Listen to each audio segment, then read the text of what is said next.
Menu kita hari ni, ayam masak kari biryani. Kuah pekat berempah, baunya pun memang wangi. Jiran lalu pun tergoda. Mula-mula kita kisar bawang besar, bawang putih, halia dan kelapa parut. Tambahkan sedikit air. Kelapa parut ni jangan skip tau, dia bagi kuah jadi lebih berlemak secara semula jadi tanpa perlu santan pekat. Next, kita goreng ayam yang telah digaul dengan serbuk kunyit dan garam. Jangan lupa terbalikkan ayam. Barulah ayam masak sekata. Bila dah masak, boleh angkat dan ketepikan. Kita goreng kentang pula. Kentang ni saya potong dadu dan gaul dengan serbuk kunyit dan juga garam. Gorenglah sampai garing. Kemudian boleh angkat dan ketepikan.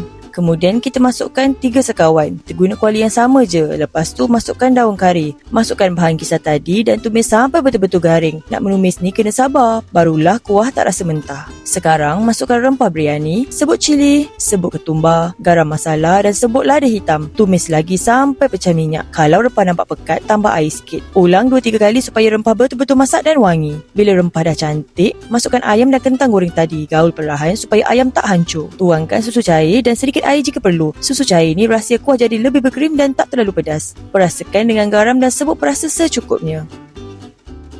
Akhir sekali masukkan cili merah, cili hijau dan daun ketumbar.